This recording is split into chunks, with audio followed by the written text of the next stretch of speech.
देखिए आपका urban planning चल रहा था। उसमें भाई आपका 6-7 क्वेश्चन और बचे हैं। देखिए इधर 2-3 दिन आपका जो शेड्यूल रहेगा, आपका आईपीसी अभी रोकी जाएगी ताकि अर्बन प्लानिंग समाप्त हो जाए। उसके बाद आपका वहीं बुधवार या बृहस्पतिवार से टीपीए भी रुकी हुई है। तो आपका ये कॉन्स्टिट्यूशन, टीपीए और आपका आईपीसी 3 चलेगी। तो इसके लिए भाई आपका एक सब्जेक्ट 2-3 दिन रोकना पड़ेगा, तो संविधान न रोका जाए।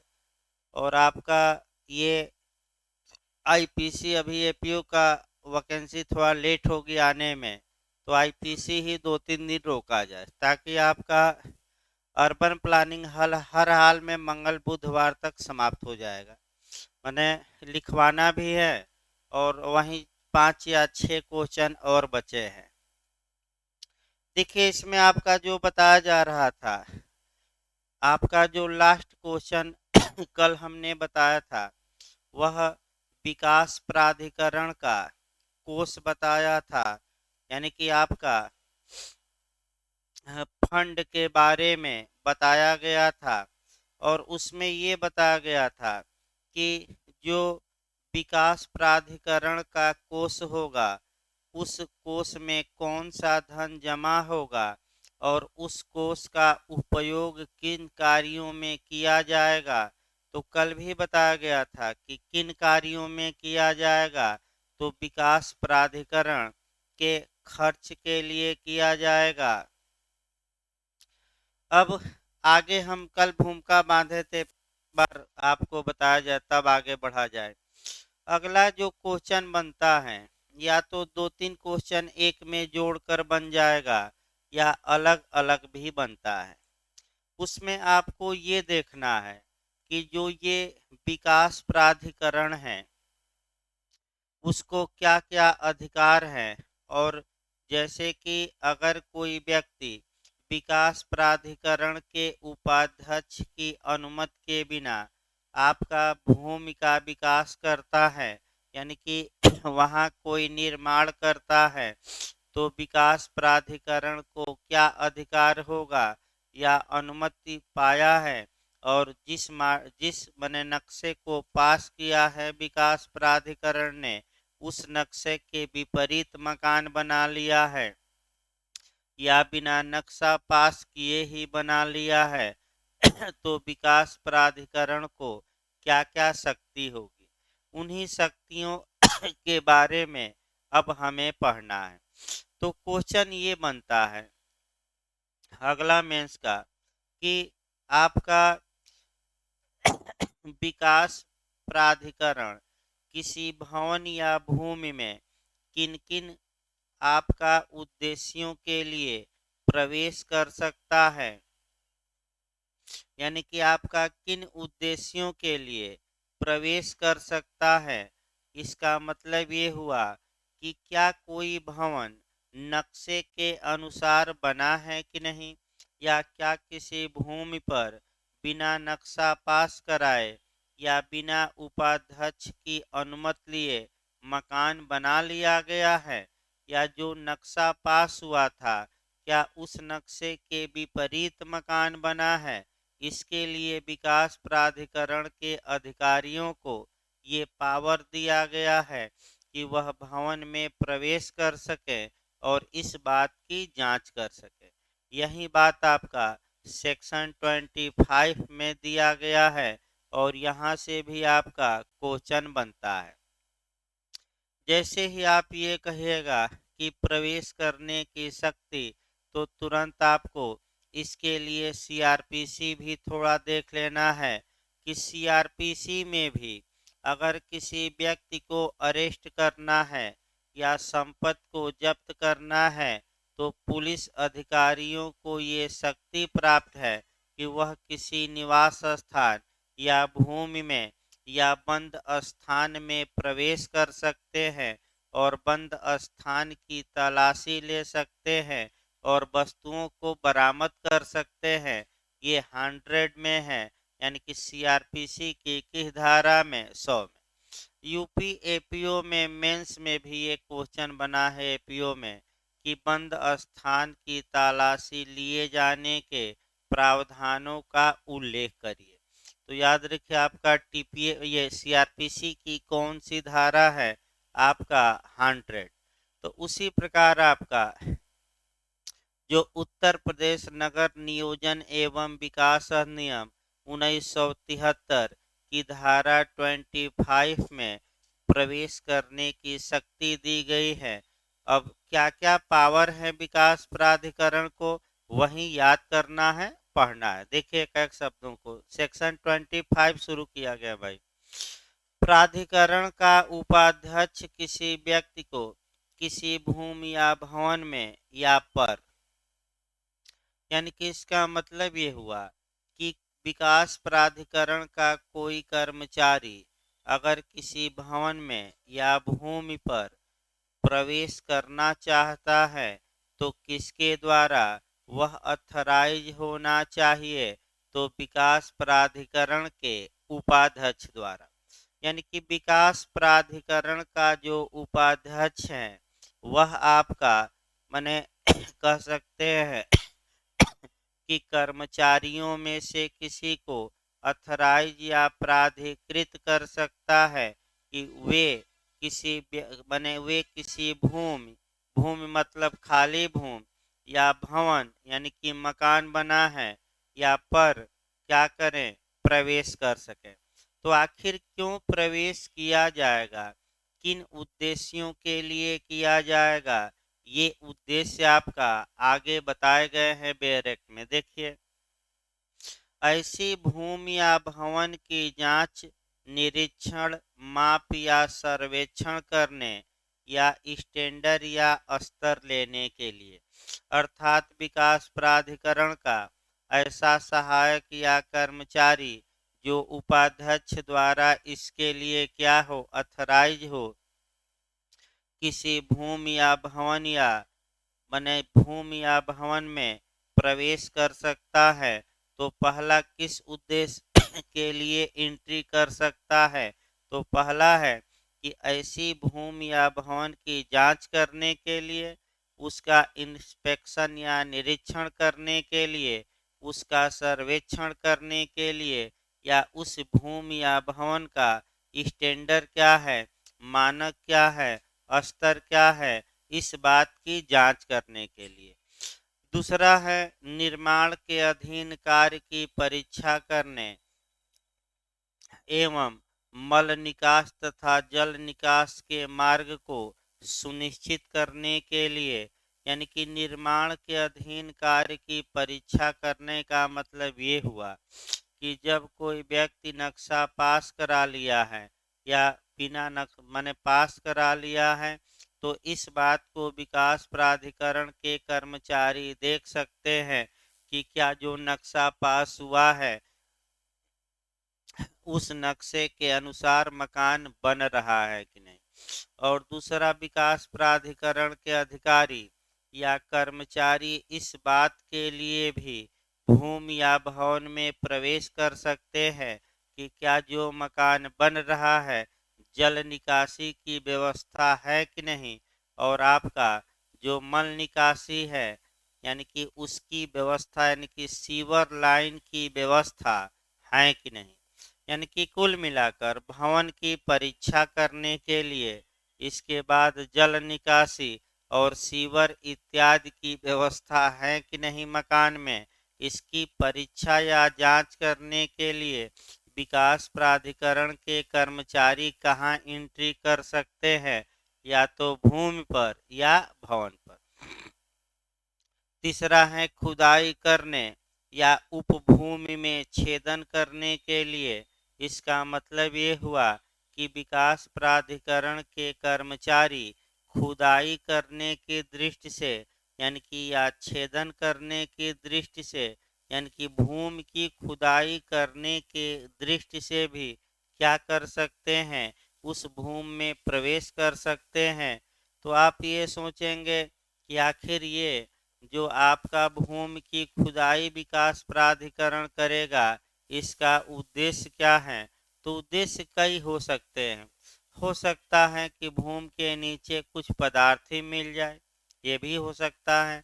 हो सकता है कि भूमि के नीचे में मिट्टी का लेवल की जांच करनी हो कि अगर इस पर मकान बनता है तो कहीं धंस तो नहीं जाएगा, क्योंकि कई जगह की मिट्टी आपका दलदली भी होती है और थोड़ा बहुत भूकंप वूकंप आए तो क्या हो सकती है, धंस सकती है। या हो जैसे कि आपका एक और केस हम बता रहे हैं जो काफी लीडिंग केस है और जिसमें नेग्लिजेंस को या अपकृत्य में आपका उपेक्षा को एक नया अपकृत्य माना गया, रायलैंड्स बनाम फ्लैचर का बात। इसमें भी यही हुआ था। एक व्यक्ति आपका एक टैंक खोद जमीन पर टैंक खोदा, मैंने गड्ढा खोदा, उसमें टैंक बैठाया और नीचे की जमीन दलदली थी और टैंक क्या हुआ, पानी का धंस गया, यानी कि ध्वस्त हो गया। और टैंक का जो पानी था नीचे नीचे रिस कर कहाँ पहुंच गया, दूसरे की कोयले की खदान में, और नुकसान हो गया। यानी कि कुल मिलाकर खुदाई इसलिए की जा सकती है कि स्तर जांचा जा सके, मिट्टी की जांच की जा सके, या कोई भूमि के नीचे कहीं कोई पदार्थ की आशंका है तो वो देखा जा सके।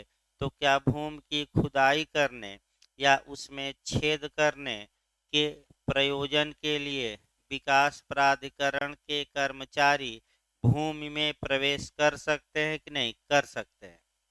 अगला देखिए, सीमाओं के कार्य की आशयित रेखाएं निर्दिष्ट करने, यानी कि बाउंड्री का निर्धारण करने के लिए, यानी कि जमीन या मकान की बाउंड्री का निर्धारण करने के लिए भी विकास प्राधिकरण के कर्मचारी प्रवेश कर सकते हैं भूमि या भवन में। अगला, चिन्ह लगाकर एवं खाई काटकर ऐसे स्तरों, सीमाओं एवं रेखाओं को अंकित करना, यानी कि या तो चिन्ह लगाकर बाउंड्री निर्धारित करने के लिए, या खाई काट कर, यानी कि थोड़ी थोड़ी जमीन क्या की जाती है, काट दी जाती है, या रेखा लगाकर यानी कि लाइन खींचकर बाउंड्री क्या करने के लिए, निर्धारित करने के लिए विकास प्राधिकरण के कर्मचारी भूमि या भवन में क्या कर सकते हैं, प्रवेश, यानी कि कुल मिलाकर बाउंड चिन्ह लगाने के लिए। अगला देखिए, यह सुनिश्चित करने के लिए कि क्या किसी भूमि का महायोजना या क्षेत्रीय विकास योजना के उल्लंघन में या धारा 14 में निर्दिष्ट अनुमति के बिना या किसी ऐसी शर्त के उल्लंघन में जिसके अधीन ऐसी अनुमति प्रदान की गई है विकास किया जा रहा है। मुख्य बात ये भी है, देखिए इसी को आपका जो इसमें मुख्य बात है, ये विकास प्राधिकरण के जो कर्मचारी हैं, जो उपाध्यक्ष द्वारा, हमेशा याद रखिए क्या किए गए हैं, अथराइज, वे इस बात की जांच करने के लिए किसी भूमि या भवन में प्रवेश कर सकते हैं कि क्या इस भूमि या भवन का विकास मास्टर प्लान यानी कि महायोजना के अनुसार किया जा रहा है कि नहीं, इसकी जांच करने के लिए। या जो उस एरिया के लिए जोनल प्लान हम बताए थे, तो क्या भूमि का विकास जोनल प्लान के अनुसार किया जा रहा है कि नहीं। फिर अगला आया कि क्या इस बात की भी जांच करने के लिए एंट्री कर सकते हैं कि क्या उपाध्यक्ष की बिना लिखित अनुमति के कोई व्यक्ति अपने मकान का निर्माण तो नहीं कर रहा है। इस ये यानी कि हो सकता है कि किसी व्यक्ति की जमीन हो और आपका विकास क्षेत्र में वह बिना उपाध्यक्ष की अनुमति लिए क्या कर रहा हो, मकान का निर्माण, इसकी जांच के लिए। या ये भी हो सकता है कि सेक्शन 14 के तहत वह अनुमति पा लिया है, अनुमति में नक्शा इत्यादि बना हुआ है, और आपका मॉडल भी बना हुआ है, अनुमति देते समय शर्तें भी लगाई गई हैं, तो अब इस बात की जांच की जा सकती है कि जिस प्रकार से अनुमति दी गई है मकान बनाने के लिए, क्या ये जो मकान बन रहा है क्या अनुमति में दिए गए शर्तों एवं मॉडल के अनुसार बन रहा है कि नहीं। हो सकता है कि आपका बाथरूम मॉडल में दिखाया हो पूरब और बनाते समय कहाँ बना दिया पश्चिम। तो इस बात की जांच कर सकते हैं कि नहीं विकास प्राधिकरण के कर्मचारी। कौन प्रवेश कर सकता, सभी नहीं। कौन प्रवेश कर सकता है, तो जो किसके द्वारा अथराइज हो, उपाध्यक्ष यानी कि डिप्टी चेयरमैन द्वारा अथराइज हो। अब देखिए आपका एक लाइन और है तब और समझा जाए। इस अधिनियम के दक्षता पूर्ण प्रशासन के लिए आवश्यक किसी अन्य बात को करने के उद्देश्य के लिए भी एंट्री की जा सकती है।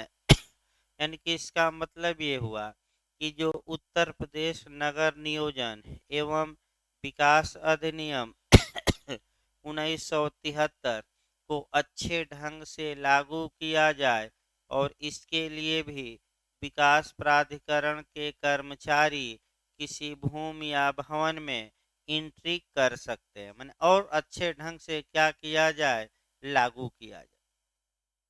देखिए आपका एक लाइन और है तब व्यवहारिक बात बताई जाए के प्रयोजन के लिए, यानी कि ऊपर के जो 7 बातें बताई गई, 7 बातें हैं, उन उद्देश्यों के लिए सहायकों या कर्मकारों की सहायता से या के बिना प्रवेश करने के लिए प्राधिकृत कर सकेगा।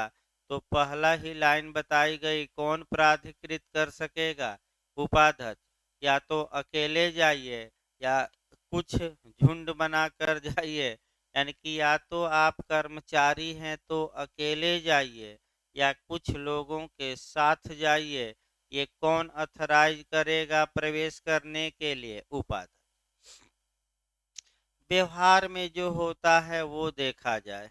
व्यवहार की जहाँ तक बात है, जैसे कि आप कोई मकान अपनी जमीन पर बनाने लगे, तो जैसे ही आप थोड़ी बहुत दीवार उठा लेंगे या अब स्लिप पड़ने वाला रहेगा, तब तक ये विकास प्राधिकरण के कर्मचारी धमक जाते हैं।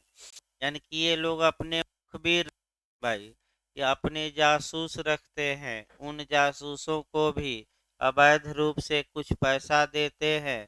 जासूस का काम ही होता है कि एक दो दिन में रोज मोहल्ले की गली गली क्या करे, बाइक लेकर या पैदल घूमे, और जैसे ही देखे कि कोई ईंट बालू गिरा है या नया निर्माण होने वाला है, तो इन कर्मचारियों को सूचना दे।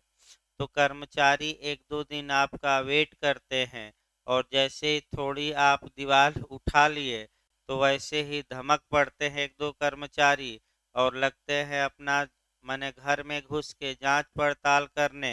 धमकी भी देते हैं कि अभी बताया जाएगा धारा वो कि एफआईआर कर देंगे, आपको फंसा देंगे और आपका या कभी काल सील भी कर दिया जाता है, आगे बताया जाएगा।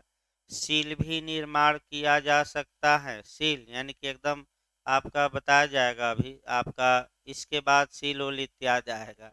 और आपका उसके बाद आप जुगाड़ लगाना शुरू करते हैं और जब जुगाड़ पक्का हो जाता है 2-4 दिन में, तो क्या देते हैं, धन। और उसके बाद काम क्या होता है, शुरू। जो व्यवहारिक नॉलेज है भाई, किताबी नॉलेज अलग है। तो कई बार आपका अधिवक्ताओं के घर में भी कर्मचारी घुस गए तो 2-4 जगह बहुत मार खाए और ऊपर से अधिवक्ताओं ने चोरी का इल्जाम लगाकर मुकदमा कर दिया। ये प्राधिकारी आया था और हमारे घर में टीवी फोड़ दिया, फ्रिज तोड़ दिया, पर अपने ही फोड़ के भाई अपने ही फोड़ दिए टीवी। पुरानी टीवी थी खराब मान लीजिए, दहेज में मिली थी, 10 साल हो गया, तो अब चल नहीं रहे थे। अब एलईडी का जमाना आ गया है, तो टीवी रख के फोड़ दिए और फोटो वोटो पूरा खींच लेंगे अस्त व्यस्त करके, जानते हैं वकील साहब भाई हैं। और उसके बाद आपका घड़ी उड़ी का चोरी का इल्जाम लगाकर और 10 वकीलों को ले जाकर उसके खिलाफ क्या करेंगे, थाने मुकदमे। तो ऐसे भी हुआ इलाहाबाद में। लेकिन आम आदमी के साथ है भाई, आम आदमी तो कर नहीं सकता, तो आम आदमी को परेशान किया जाता है। ये सही बात है कि भाई नक्शे के अनुसार ही आप मकान बनवाइए, नहीं तो कब बुलडोजर चल जाए, योगी बाबा के शब्दों में कोई भरोसा नहीं है।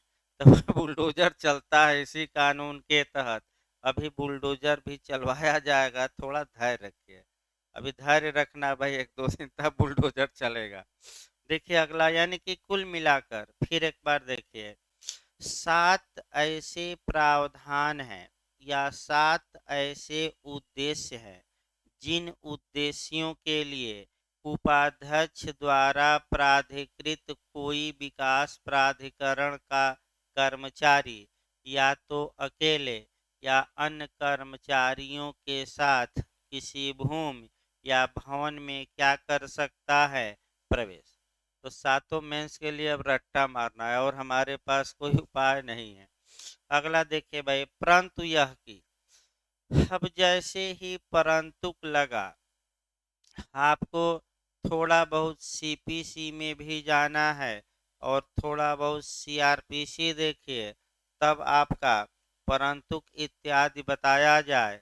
तो पहले तो सीपीसी देखा जाए और सीपीसी की धारा 55 हमें देखना है, 55। अगर किसी घर की तलाशी लेनी है तो रात में प्रवेश किया जाएगा कि नहीं, नहीं किया जाएगा। और यानी कि सूर्यास्त के पश्चात और सूर्योदय के बीच, तो जो स्लीप वलीप लोग डालते हैं आपका रात में ही निपटा देते हैं कि सुबह होते होते काम क्या हो जाए, निपट जाए। देखे होंगे रात भर अपना 10-20 लेबर लगा देते हैं लोग, और पूरा आपका व्यवस्था भी रहती है और स्लिप क्या होता है, पड़ जाता है। तो सिविल मामलों में भी आपका धारा 55 में नियम है, क्रिमिनल मामलों में भी नियम है।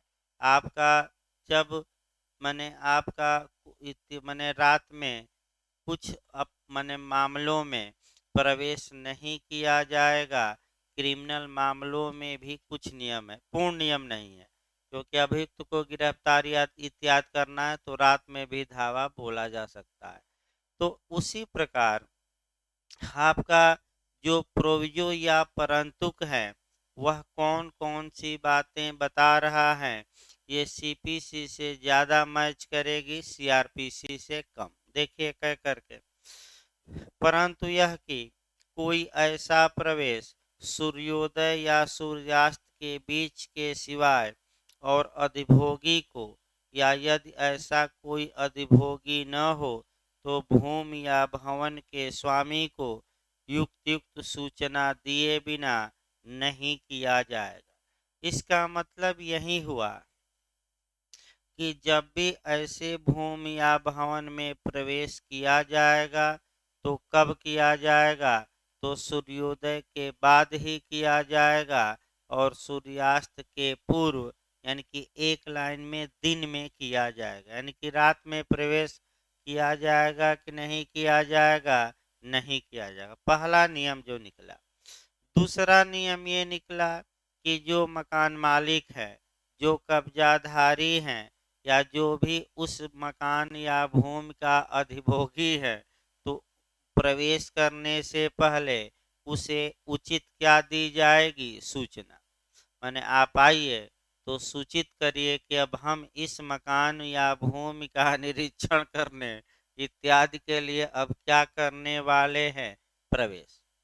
भाई कब प्रवेश किया जाएगा, दिन में कि रात में, दिन में। अगला देखिए, ऐसी भूमि या भवन से महिला यदि कोई हो को निकलने के लिए समर्थ बनाने हेतु प्रत्येक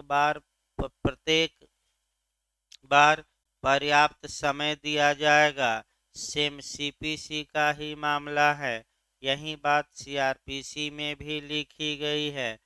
कि अगर किसी स्थान की तलाशी लेनी है और वहाँ कोई ऐसी महिला है जो अपनी प्रथाओं के अनुसार लोगों के सामने नहीं आती, तो सबसे पहले ये है कि उस महिला को वहाँ से निकलने का उचित मौका दिया जाएगा। तो यहाँ भी है कि जिस घर में विकास प्राधिकरण के व्यक्ति प्रवेश कर रहे हैं, अगर वहाँ कोई महिला है तो ऐसी दशा में वहाँ से निकलने का उसे पर्याप्त समय दिया जाएगा।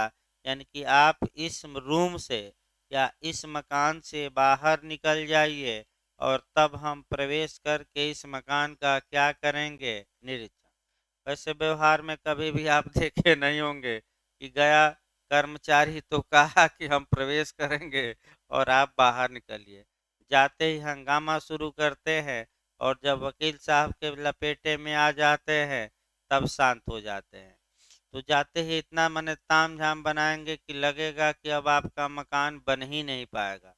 जैसे इसलिए ताम झाम बनाया जाता है कि लोग डर जाएंगे और डर कर क्या दे देंगे, जल्दी से जल्दी पैसा मांगेगा 1 लाख और आपका 5,000 10,000 में अंत में जाते जाते मामला निपट जाएगा। अब वकील साहब रहेंगे तो कुटाई भी करेंगे, पैसा भी नहीं देंगे। तो आगे देखिए आपका, यानी कि इसका मतलब हुआ कि अगर ये ऐसे याद करना है भाई, लाइन बाय लाइन नहीं। अगर महिला है तो प्रवेश करने के पूर्व उसे उस भवन या भूमि से निकलने का पर्याप्त समय दिया जाए।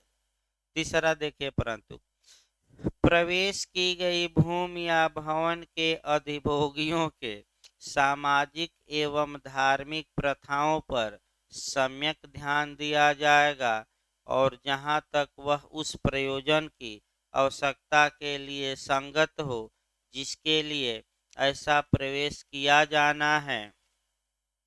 इसका मतलब ये हुआ कि जब भी आप किसी भूमि या भवन में प्रवेश करिए तो जिसके भूमि या भवन में प्रवेश कर रहे हैं उसकी सामाजिक और धार्मिक मर्यादाओं का भी क्या रखिए, ख्याल रखिए। तो सामाजिक मर्यादाएं हैं, जो सामाजिक मर्यादाएं हैं उसकी उसको भी ख्याल रखिए। और जो धार्मिक मर्यादाएं हैं, जैसे मान लीजिए कि अलग पूजा के लिए एक छोटा सा ये बनाया है और वहाँ प्रतिबंधित है कि कोई जूता चप्पल लेकर नहीं जाएगा और विकास प्राधिकरण के कर्मचारी मार जूता उता लेकर चले गए, तो भाई धार्मिक प्रथाओं को भी क्या करिए, ध्यान में रखना पड़ेगा। प्रवेश करिए, लेकिन कौन ध्यान रखता है। तो इस प्रकार आपका मैंने सेक्शन 25 फिर एक बार देखा जाए लास्ट में, ताकि एक दिमाग में आपका मॉडल बना रहे। देखिए भाई, फिर से मेंस में क्वेश्चन आता है, प्रवेश करने की शक्ति से आप क्या समझते हैं, किन उद्देश्यों के लिए किसी भूमि या भवन में प्रवेश किया जा सकता है। तो आपका प्रवेश करने की शक्ति 25 में है, उपाध्यक्ष या उसके द्वारा प्राधिकृत कर्मचारी ही किसी भूमि या भवन या पर प्रवेश कर सकते हैं। कितने उद्देश्य दिए गए हैं, 7, और कितने परंतुक दिए गए हैं, 3। तो बस 7 उद्देश्य और कितना इस पर प्रतिबंध है। तो तीनों परंतुक फिर एक बार देखिए। पहला परंतुक है कि दिन में ही प्रवेश किया जाएगा और अधिभोगी या मकान मालिक को सूचना देकर। दूसरा प्रतिबंध ये है कि अगर महिला है तो पर्याप्त समय दिया जाएगा पहले। और तीसरा प्रतिबंध है कि प्रवेश करते समय भवन या भूमि के स्वामी की सामाजिक और धार्मिक प्रथाओं का क्या करना चाहिए, पालन, ध्यान रखना चाहिए, सम्मान। अब आइए सेक्शन 26 देखा जाए, सेंसन या शास्ति। यानी कि इसका मतलब ये हुआ कि जहाँ तक धारा 26 की बात है, धारा 26 में दंड का प्रावधान किया गया है। तो देखिए यहाँ क्वेश्चन कैसे बन सकता है, वह आपका क्वेश्चन बनाना है। क्वेश्चन आपका ये बन सकता है कि उत्तर प्रदेश नगर नियोजन एवं विकास अधिनियम, आपका विकास अधिनियम 1973 की धारा मन के तहत आपका के तहत कौन कौन से दंड अधिरोपित किए जा सकते हैं, उन दंडों का उल्लेख करिए। यानी कि कुल मिलाकर जो क्वेश्चन बन सकता है, ये बना भी है ऐसा मॉडल, आपका जो क्वेश्चन बन सकता है वह ये बन सकता है कि आपका उत्तर प्रदेश नगर नियोजन एवं विकास अधिनियम 1973 के तहत कौन कौन से दंड अधिरोपित किए जा सकते हैं, कौन कौन से सेंक्शन लगाए जा सकते हैं, शास्ति दी जा सकती है, उनका उल्लेख करिए। तो आपका एक चार्ट हम बना रहे हैं और आप दिखाएंगे कि दंड का प्रावधान किस धारा में है, 26 में। अब जब भी आप 26 पढ़ेंगे तो मैं फिर बता दूं किस धारा के उल्लंघन के लिए कितना दंड दिया जाएगा। ये आपको सबसे अच्छा इसका तरीका ये है कि एक चार्ट बनाकर, और आप चार्ट बनाकर भी पढ़ सकते हैं। देखिए बेयर एक्ट हम तोड़ते हैं और बेयर एक्ट के अनुसार ही हम चार्ट बनाएंगे। देखिए भाई आपका कैसे शुरू करेंगे ये देखा जाए। भाई मॉडल तो प्रश्न का बन गया, उत्तर कैसे शुरू करना है ये पहले देखा जाए। आप उत्तर ऐसे शुरू करेंगे कि उत्तर प्रदेश नगर नियोजन एवं विकास अधिनियम 1973 की धारा 26 में शास्ति का प्रावधान किया गया है, अर्थात इस अधिनियम के उल्लंघन में अगर कोई व्यक्ति कोई कार्य करता है तो उसके लिए कितना दंड दिया जा सकता है, इसका प्रावधान सेक्शन 26 में किया गया है। तो भाई ये भी काफी महत्वपूर्ण है, जैसे 25 धारा थी तो 26 भी महत्वपूर्ण है। कितना दंड दिया जाएगा, ये दंड अब देखिए, ये दंड विकास प्राधिकरण नहीं देगा, ये दंड कौन देगा, न्यायालय। यानी कि एफआईआर होगी, जो धमकी देते हैं, एफआईआर के बाद आप पर मुकदमा चलेगा और अगर उस मुकदमे में ये साबित हो गया कि आपने ऐसा कार्य किया है तो न्यायालय द्वारा सजा दी जा सकती है। तो आखिर कौन कार्य करने पर कितनी सजा है, इस बात का उल्लेख किस सेक्शन में है, तो आपका जवाब रहेगा 26। देखिए कैक भाई,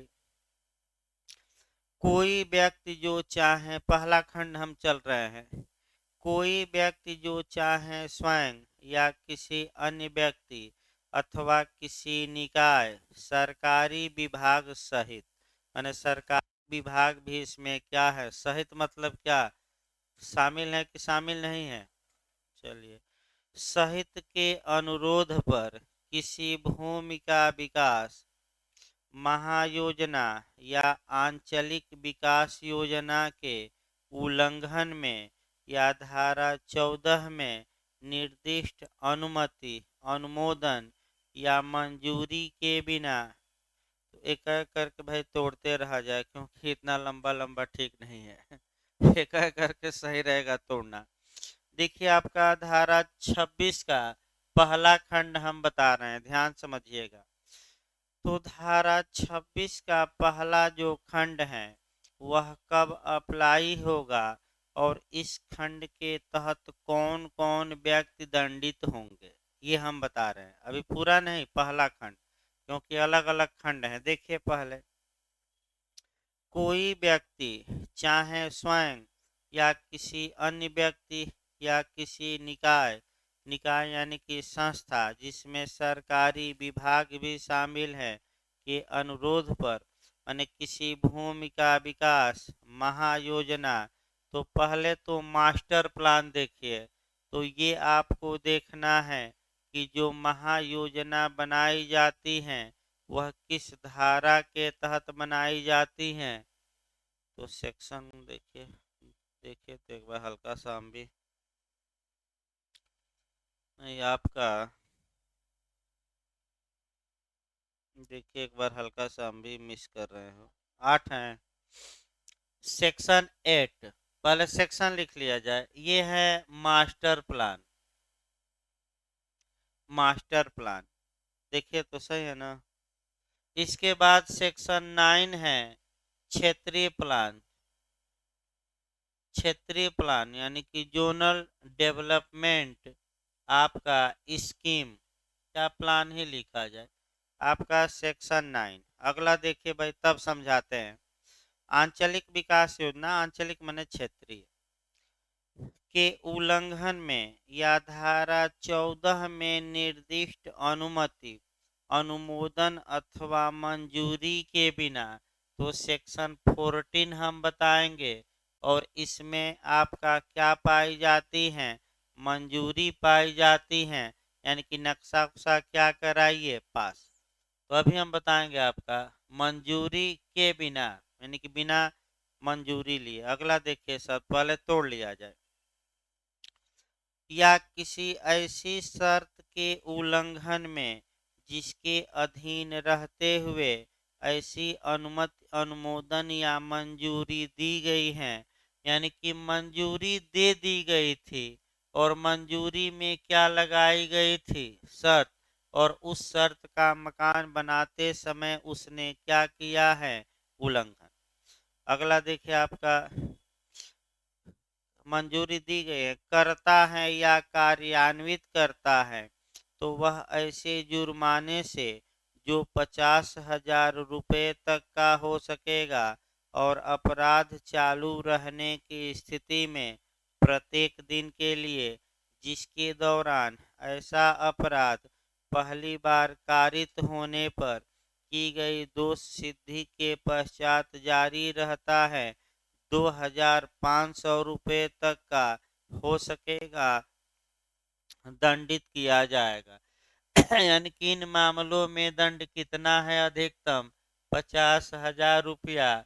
और कुत्ते की दुम हो गया, एक बार आपका उस अपराध के लिए सजा पाया और फिर सजा पाने के बाद वही कार्य कर रहा है, तो जितने दिन वह कार्य करेगा पर डे के हिसाब से कितना रुपया अब लगेगा, 2,500 है ना, हाँ 2,500। फिर आप पूरा वाक्य समझिए भाई। अब प्रयास ये करिए कि जो दंड उंड है ये तो याद कर सकते हैं ना, इसमें कौन दिक्कत है, इसको रटिए। फिर एक बार देखिए, अगर सेक्शन 8 के तहत मास्टर प्लान या पूरे शहर के विकास के लिए महायोजना बनाई गई है और कोई व्यक्ति महायोजना के उल्लंघन में अपनी भूमि या भवन का विकास कर रहा है, तो ऐसा व्यक्ति धारा 26 के क्लाज 1 के तहत अधिकतम 50,000 रुपये तक के जुर्माने का दंड का भागी होगा। लेकिन ये दंड विकास प्राधिकरण नहीं देगा, इसके लिए आपका मुकदमा चलेगा और न्यायालय में अगर प्रूफ हो गया कि इसने मास्टर प्लान का क्या किया है, उल्लंघन, तब न्यायालय क्या करेगा, दोषी ठहराएगा। अब आइए दूसरा, सेक्शन 9 के तहत आपका जोनल डेवलपमेंट प्लान बनता है, क्षेत्रीय या आंचलिक विकास योजना बनाई गई और कोई व्यक्ति या सरकारी विभाग या कोई संस्था उस क्षेत्रीय विकास योजना का उल्लंघन करके कोई भूमि या भवन का विकास की है, तो ये सभी दंड के भागी होंगे। तो कितना दंड इसमें भी मिलेगा, अधिकतम 50,000 रुपया। मैंने कि कारावास का दंड नहीं है, तो केवल किसका दंड है, आपका इस मामले में जुर्माना। लेकिन इतना आपका हवा खड़ा कर देंगे, इतना विकास प्राधिकरण के कर्मचारी डरवा देते हैं कि जो आम आदमी है वो डर कर तुरंत क्या करता है, पैसा दे देता है। और जबकि अधिकतम जुर्माना कितना है, 50,000।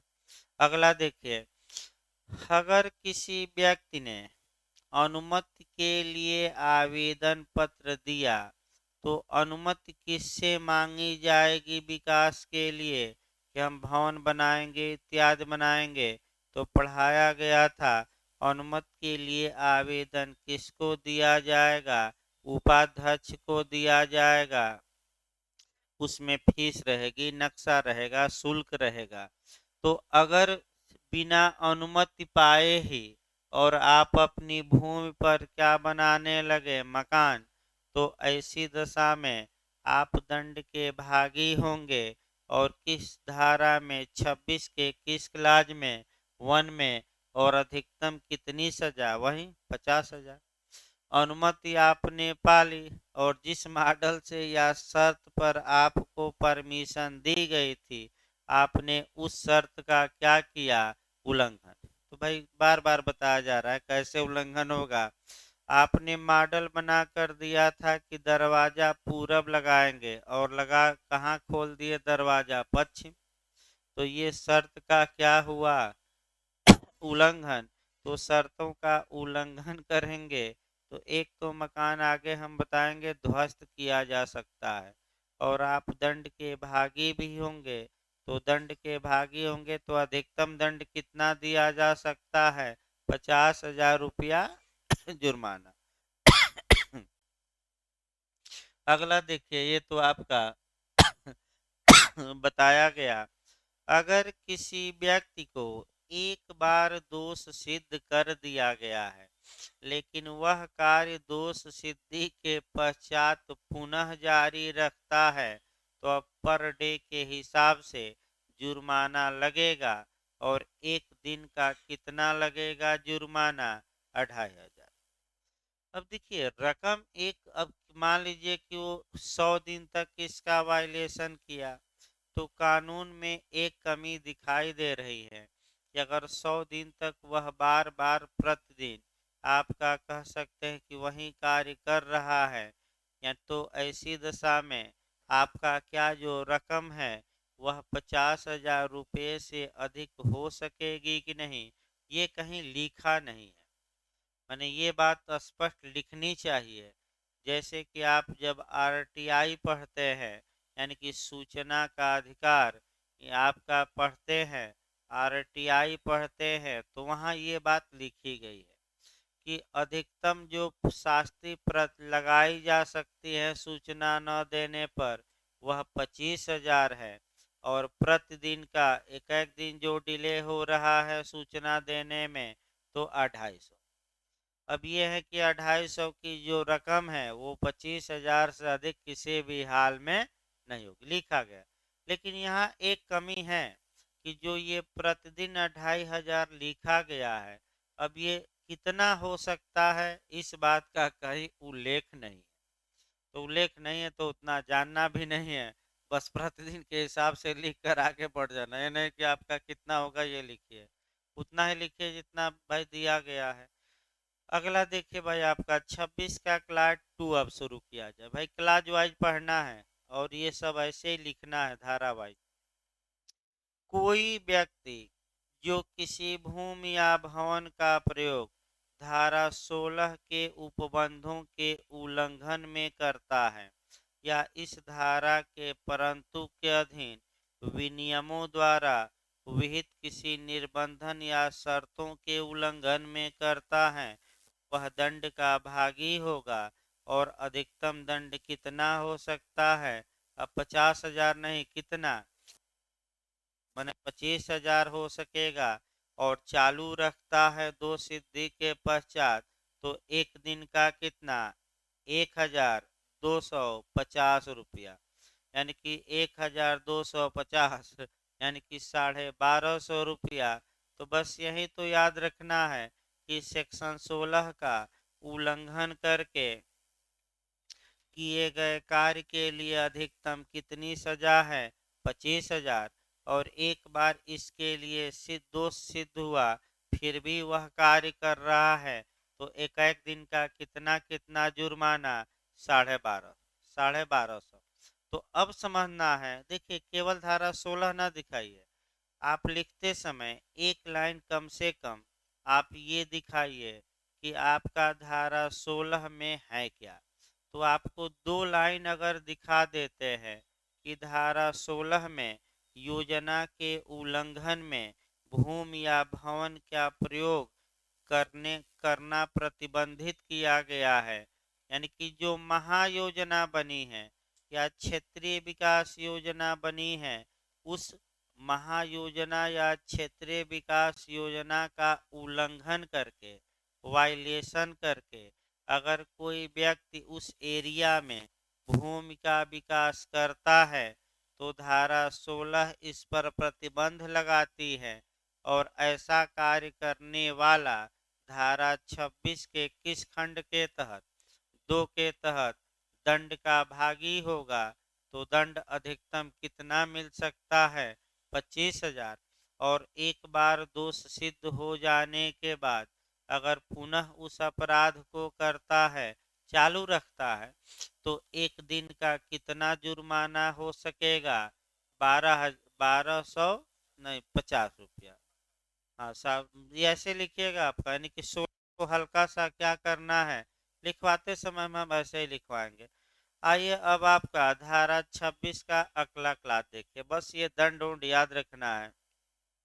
जो लोग भाई एडजस्ट देना चाहते हैं, जो ऑनलाइन पढ़ रहे हैं, उनके लिए भी काफ़ी ये कारगर होगा, जो छोटी छोटी बातें हैं। अगला देखिए क्लास 3 देखिए, लास्ट क्लास देखा जाए।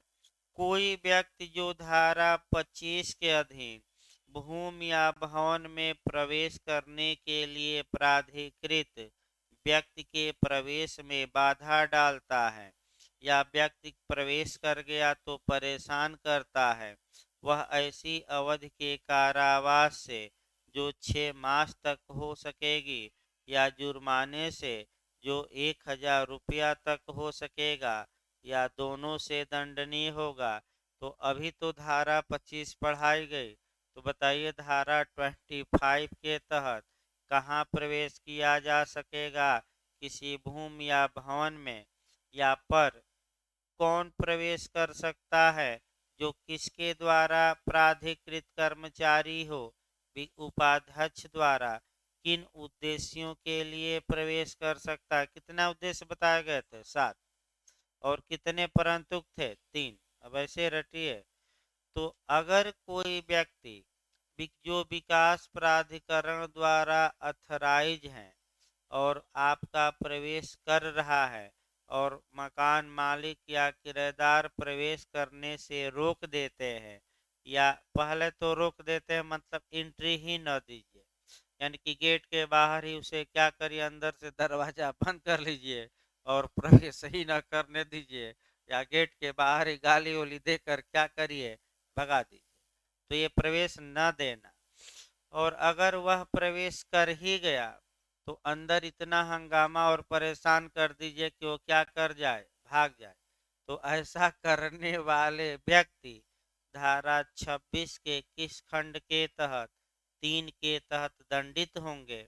और अब केवल जुर्माना दंड नहीं है, यहाँ सतर्क रहना है।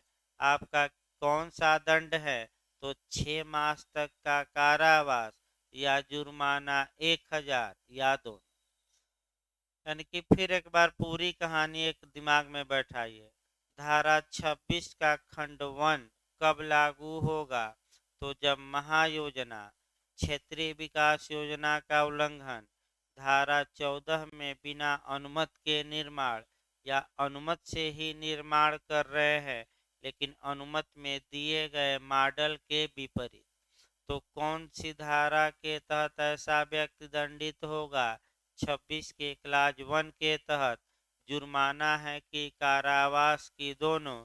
तो जुर्माना अधिकतम कितना हजार था, 50,000। और एक बार सजा पा लिया और वह कार्य चालू रखता है तो प्रतिदिन के हिसाब से कितना, 2500। भाई 2500 था इसमें।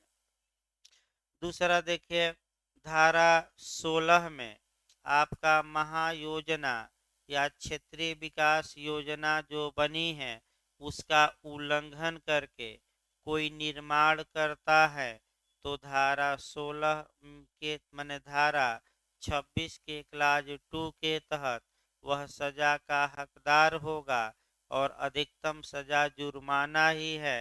कितना रुपया प्रतिकर? 25,000। और 2 सिद्ध हो गया और फिर कार्य चालू रखता है तो एक दिन का कितना? 1250। और अगर धारा 25 में उपाध्यक्ष द्वारा जो प्राधिकृत व्यक्ति था वह प्रवेश करना चाहता था या प्रवेश कर चुका था तो या तो प्रवेश करने से रोक दिए या प्रवेश कर लिया तो आप क्या कर रहे हो, घर में घुस गया तो परेशान। तो ऐसा व्यक्ति कितनी सजा पाएगा? तो 6 मास तक का कारावास या 1,000 रुपया जुर्माना या दोनों। तो याद तो हो गए भाई, अपना ऐसे याद करिए, कठिन ही क्या है भाई। देखिए आपका कठिन वठिन कुछ नहीं है, मैं बता दूं। अब न पढ़ने वालों के लिए सब बोझ ही है। अब आपका जैसे माझी था तो सोचा, अगर सोचा होता कि ये पहाड़ हम कैसे काट पाएंगे तो क्या कार्य करता। तो कई पहले सोच लेते हैं लोग, इतना सिलेबस है क्या मैं पढ़ पाऊंगा, ऐसे ऐसे कहते हैं। क्या मेरे बस की बात है? तो तुम्हारे बस की बात नहीं है तो क्या तुम्हारे बाप की बस की बात है? जब बस की बात ही नहीं है तो एलएलबी क्यों किए? ऐसा ही बात है। अब क्या तुम्हारी पत्नी आकर तुम्हारी जगह पढ़ेगी और तुम्हारी बहन पढ़ेगी? कहीं ऐसा मुंह बनाते हैं कि लगता है कि अब इनसे बड़ा मैंने बहुत बड़ा भार हो गया। अरे भार के भाई, आसानी से पढ़िए। अब देखिए इतना मैंने आपका, लोग खूब कहते थे कैसे तैयार हो, इतना आसानी से पढ़ाया जा रहा है कि अगर मैंने जो कोई ला न किया हो एक बार बात सुन ले तो रट डालेगा। बैठिए अभी, रुकिए 5 मिनट बाद, अभी 15 मिनट बाद चलेगा संविधान। अभी पुराना ही कानून चल रहा है। देखिए भाई आपका इस प्रकार आपका 26 समाप्त हो गया। अब अगला आपका प्रावधान है कि सार्वजनिक भूमि पर अतिक्रमण एवं अवरोध। यानी कि अगर कोई व्यक्ति किसी पब्लिक प्लेस पर जो विकास प्राधिकरण के क्षेत्र में है आपका अतिक्रमण करता है या अवरोध उत्पन्न करता है तो ये डेवलपमेंट अथॉरिटी क्या कर सकती है? तो बहुत कुछ कर सकती है लेकिन करती नहीं है। जैसे कि चले जाइए कटरा, कटरा में चले जाइए तो प्रत्येक दुकानदार आधा रोड कब्जा लिया है तो सार्वजनिक रोड को ही क्या किया है? कब्जा। तो विकास प्राधिकरण क्या मौनी बाबा क्यों बना है? जाकर अपनी शक्ति 26A का प्रयोग कहाँ दिखाए? कटरा में, चौक में। तो ये कल बताया जाएगा क्योंकि अभी 15 मिनट बाद संविधान चलेगा भाई। आपका शेड्यूल 3-4 दिन भाई ये रहेगा, बता दिया जाए आपका, क्योंकि ये कानून हमें 4-5 दिन में ख़त्म करना है। तो अर्बन प्लानिंग चलेगी पहले और आपका सेकेंड टाइम में कॉन्स्टिट्यूशन चलेगा। तो लोग संविधान केवल पढ़ते हैं 10:30 बजे आया करें, 10:30 बजे आया करें ताकि आपका 1.5 घंटा ये चला जाए ताकि 3-4 समाप्त हो।